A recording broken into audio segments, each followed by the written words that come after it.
Morning, everybody. So we're here today to introduce the Rochester Police Department's participation in the Leave Behind Naloxone program.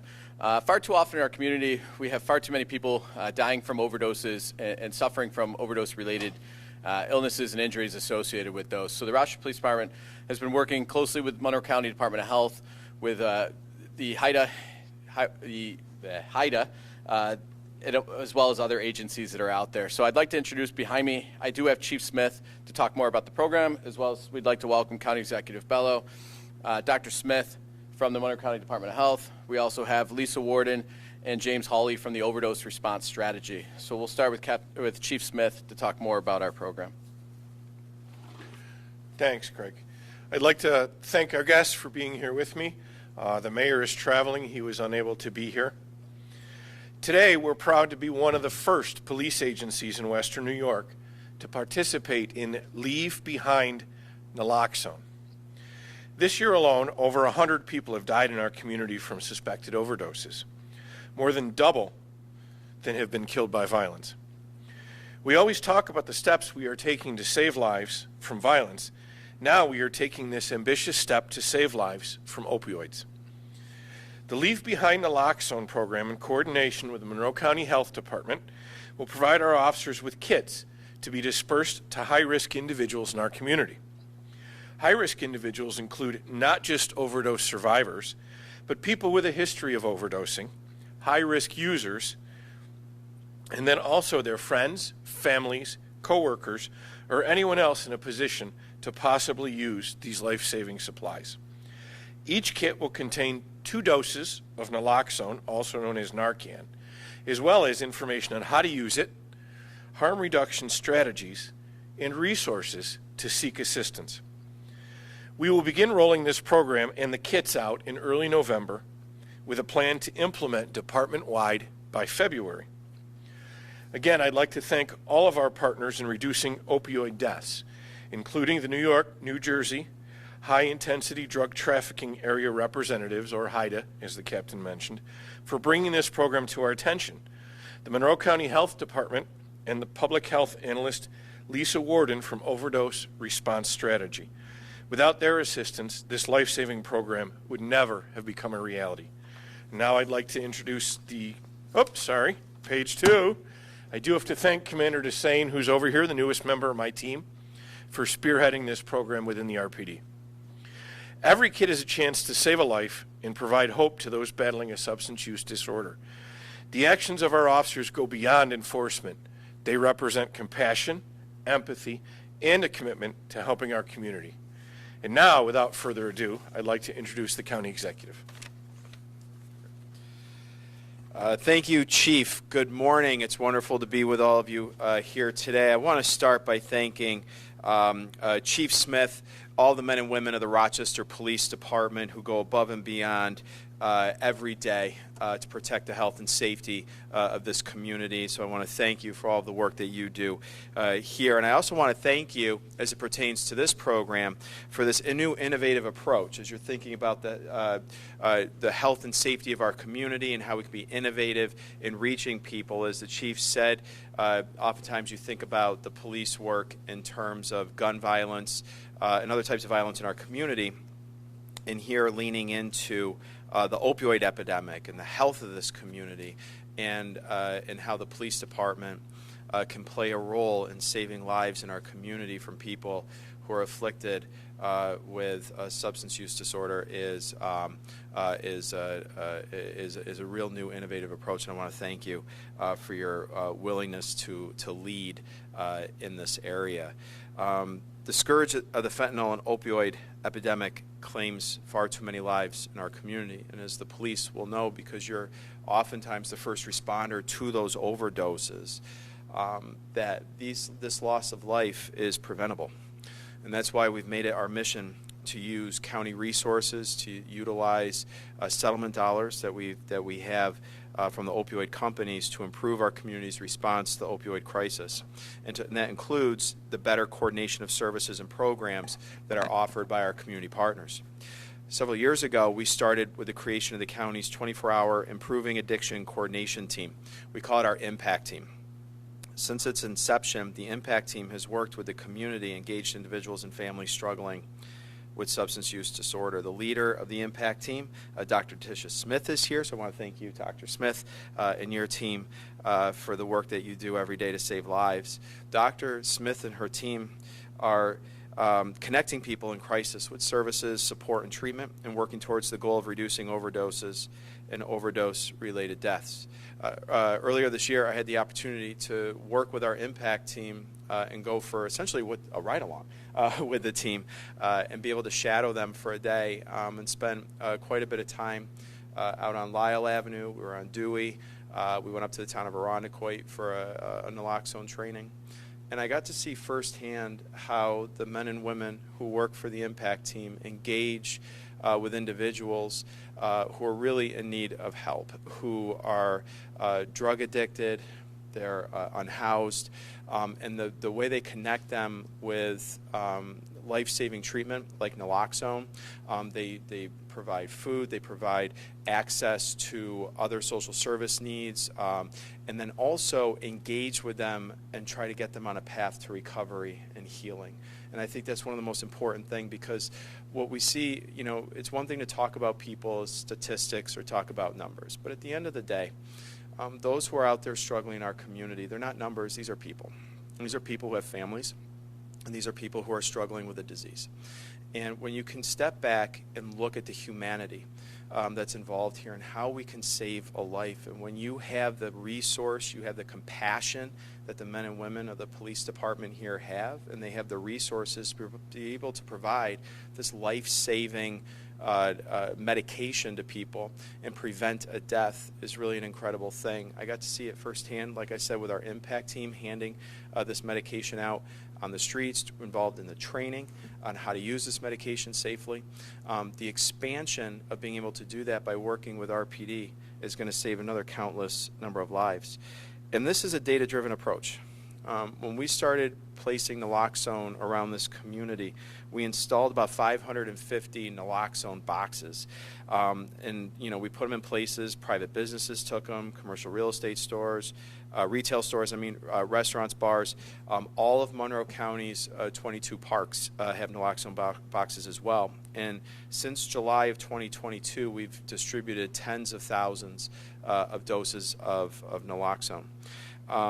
And we do that because we know it saves a life. And this new program that's being announced today by the police chief goes even further by putting that naloxone directly in the hands of people who may need it the most. Because like I said, police are the first responders. These are oftentimes the first people on the scene when you call 911 because someone you know or someone you see is overdosing. Police are oftentimes the first ones there. Sadly, Rochester police officers are called on to respond to these overdoses, and they need the tools available to help save that life. So under this partnership, RPD officers will distribute those small kits that you see here directly to high-risk individuals and their families. The kits contain both naloxone, and just as importantly, though, it contains information on seeking assistance for addiction services, because following an opioid-related emergency, the Leave Behind kit will be offered to family, friends, bystanders who are present at the incident. And it's essentially taking the work of Impact and it's deploying it more into the community in this partnership. So again, I want to thank you, Chief Dave Smith. I want to thank the members of the Rochester Police Department, Mayor Evans, and particularly I also want to thank Dr. Tisha Smith and her team at the Monroe County Department of Health for coming together to make this possible. Increasing naloxone access has been identified as a primary strategy. This is a primary strategy to reduce opioid overdose and death, and it has led us to have one of the most aggressive and ambitious naloxone distribution efforts in all of New York State. Simply put, the Leave Behind Naloxone program is going to save lives. Many people who struggle with an opioid addiction require multiple supports to address a wide range of needs. So these kits are also that educational information I talked about. This is going to have that contact information for the Impact Team. They're available 24 hours a day. We have a hotline. We have people who are working out there in the streets. This is now another effort where RPD can help us connect people in our community with those services. So again, thank you to everyone for partnering with this. No one group, when you're trying to have an impact on an issue that is so big as the opioid crisis and affects so many lives, no one organization can do this on their own. Monroe County certainly can't do this on our own. Our healthcare systems, our hospitals, our impact team, RPD, the city of Rochester, you have all these organizations that are trying to save lives every day. But this new program, this innovation between Monroe County and the city of Rochester and the RPD is bringing those organizations together. It's tearing down barriers, it's breaking down silos, and it's coordinating these efforts so we're all not just out there independently, but we're working together to save lives, and I know this new initiative will do just that. So thanks again for all the partnership. And then it's my pleasure to introduce next up Dr. Smith, who oversees Monroe County's impact team, the work, the counselors who are out there every single day and installing the naloxone boxes and connecting those who are struggling in our community with the help and support systems that they need. So Dr. Smith, come on up. You're welcome. Good morning, everyone. Thank you so much for this opportunity to speak about this wonderful program. The Leave Behind program started with the New York State Department of Health, and due to the tenacious work of people from the Health Department, Jessica O'Connor and Brooke Bush, we have embarked upon this new partnership with the Rochester Police Department. This is another way, as the county executive mentioned, to continue the county executive's mission of getting naloxone, which otherwise known as Narcan, into the hands of members of our community, because as the county executive mentioned, naloxone does save lives. By having first responders such as RPD provide Narcan to the hands of people who need it the most, this is another way, another strategy for us to help alleviate some of the problems that we've had in our community as it pertains to overdoses. I want to thank HIDA for their guidance on this project. Thank you to Commander Desane and Chief Smith for their willingness to participate in this program, and I'm look forward to expanding our partnership in other ways, again, to all help alleviate some of the problems that we have in our community. The men and women of the Health Department stand poised to help in any way possible, and just want to thank the county executive for this wonderful opportunity to expand the work that we do in the Monroe County Department of Public Health. So thank you again for this opportunity, and thank you to the men and women of the Rochester Police Department for participating in this program. Thank you. I'd like to introduce Lisa Warden from Overdose Response and Strategy. Thank you. Thank you, Dr. Smith. Just a little bit of background about who we are, and I think of myself and Jim. We are from the Overdose Response Strategy. That's a national program that's funded by CDC and the Office of National Drug Control Policy.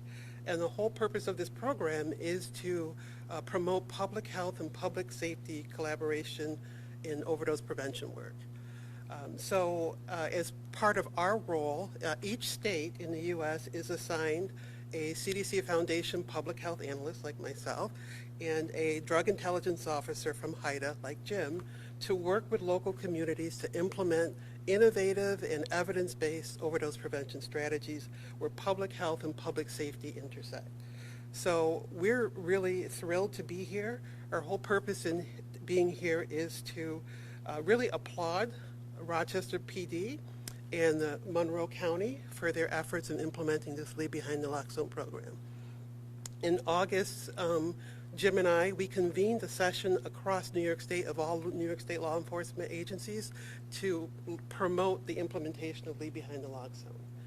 Shortly after that session, we got a message from Commander Desane saying, I've consulted with the chief, we are ready to proceed, what are our next steps? And as the ORS team for New York, we're thrilled to hear that type of response to that type of initiative. So I want to address Chief Smith and Commander Desane and really applaud you for your leadership and your visionary approach in implementing a life-saving program. And we say, why is this so important? And why is it that people who are, why do we call it life-saving, and why do we say these people are at higher risk? The reason is that every time a person overdoses, their risk of overdose fatality increases. So the fact that you are putting life-saving tool of naloxone into their hands can prevent future overdose and, more importantly, overdose fatality. So we applaud you for your efforts, and we also want to applaud you for being so proactive in your approach, because this sends a very powerful and important message to your communities, especially people who are struggling with substance use disorder, and their families and their loved ones.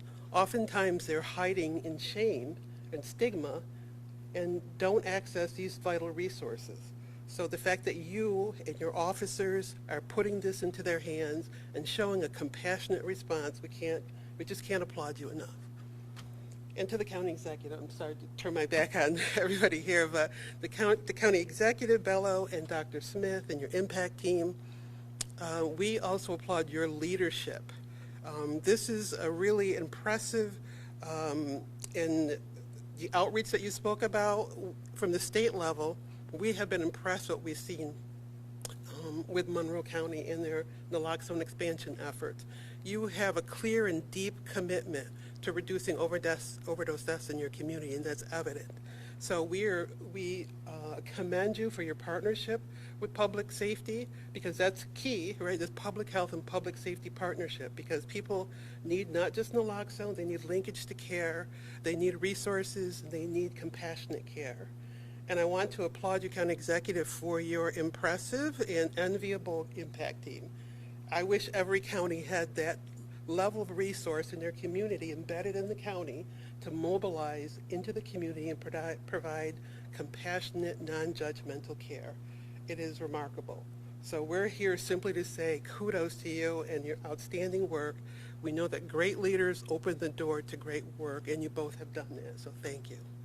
So with that, I want to now introduce the other half of the public health and public safety team, my partner, Jim Hawley, for the overdose response strategy. Hello, everybody, and thank you for having me here. Lisa, stole all my material, so my comments are going to be short here.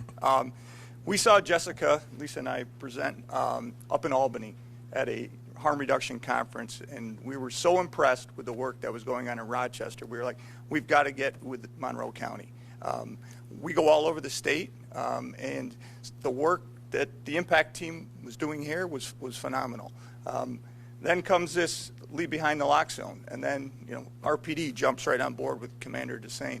I just want to thank you guys. You may not realize it, but since Lisa and I did that presentation with Dr. Daly from Albany Med, we've had about 15 law enforcement agencies across the state reach out, to follow up on this. But you guys are the first to implement it. You really are aggressive, and I commend you for that. And this is just the beginning. When you start sitting down at the table with your public health and law enforcement together, you just start exchanging ideas, and great things will come from that. So once again, I commend you for being aggressive, for implementing this, and good luck, and if you need us, we'll be here in the future. Thank you.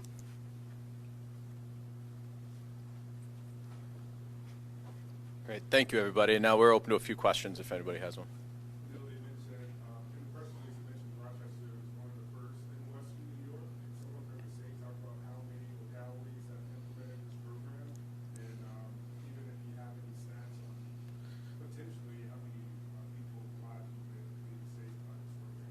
Sure. So that's a great question, and that is the reason why we held the informational session in August. We recognize that there's a real gap in having a sense of how many agencies are doing it, more importantly, giving them resources and tools to help implement. So I don't have an answer to your question, but the informational session that we attended, there were over 100 law enforcement representatives attended. And as Jim said, after that outreach, we know at least 15 reached out to us, but we know there are others that are in place in the county as well, in the state as well. So we don't have a number, but our goal is to get a handle on that number and increase it throughout the state.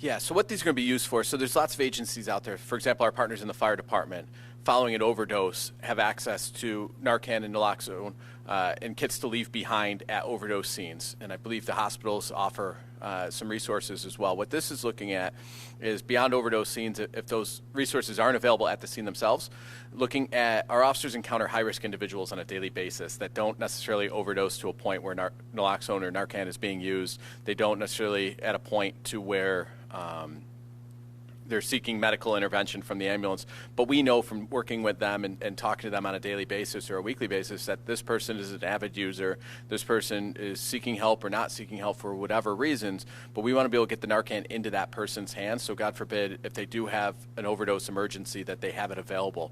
And then what we're also doing is getting it into the hands of people around around those high-risk individuals, whether that be family members, whether that be friends, associates, even if it's leaving them with some people at some of the homeless camps that we work our way throughout the city where we know substance abuse is an issue, coming up with different ways where we can make it more readily available around the inner circles of those that are in those high-risk situations.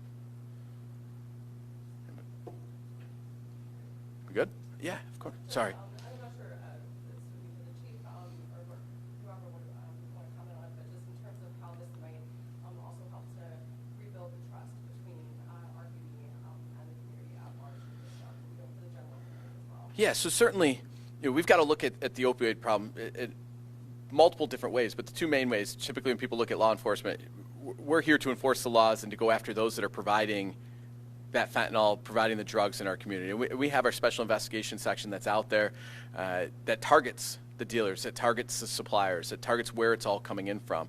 But at the same time, there's people with significant substance abuse issues. There's people that can't break those habits. And again, as the chief said earlier, we talk about violence all the time. We're in the 40s for homicide victims. We're over 100. The county, I just pulled up the numbers as of a few weeks ago, was 122 people have died from suspected overdoses just this year alone. And so we have to look at the life-saving aspect of it as well. And as police officers and first responders, we're out there interacting with overdose survivors. We're out there, unfortunately, with overdose fatalities and those circles around and the people that are constantly using and have those addiction problems. So as first responders, we're in a position to provide a resource to those communities, and that's what we're aiming to try to do. So looking at it from a multifaceted approach, number one, going after those dealers, going after those suppliers, and limiting the amount of these deadly drugs that are available, but we also have to help those that are addicted and can't get out of using them. So providing not just the Narcan, these kits also include addiction services, information, how to reach out to get those addiction services. It includes information on harm reduction, how to use safer, right? It provides all of that together because we also have to save lives at the street level as well. We can't just look at it in the networking level. Just to clarify, Yeah. the officers will be administering the... So our officers are already issued Narcan, okay, and they provide that life-saving measure constantly. I don't even have a number to it because it's just become routine for our officers to administer Narcan and save lives out on the streets. That's a routine thing, whether it be our officers, whether it be the fire department, whether it be AMR and the ambulances that are out there. That's what first responders do. This is now getting it more readily accessible into our community before they're waiting for an officer to respond or waiting for the fire truck to respond or waiting for the ambulance to respond, that more and more people have it to provide this life-saving measure at that street level. So we're going to, yeah, so the funding, I'm going to leave through the county because the county is the one, the health department is the one that's graciously providing us the resources in these kits. We're going to start rolling it out in our Clinton section first, which is the northeast section of the city. Rollout days of November 1st is we're going to start the training within that Clinton section, and then we're going to start expanding it to other sections as more and more kits become available. So we're getting this going. We just went to meetings on this, August, Commander? Started this in August, and by November we're going to have these kits produced and start rolling them out as quickly as we can into our community and into our officers' hands. So we've got 600 sworn officers, around 350 or so are in patrol. Last check, right? Around 350 in patrol. And so at least 350 as they start to roll out, and obviously we'll be able to restock them, and we're going to start, right? We got to start in Clinton section, which I believe is around 100 officers, and we're going to build from there. Cool. Thanks, everybody. Appreciate it.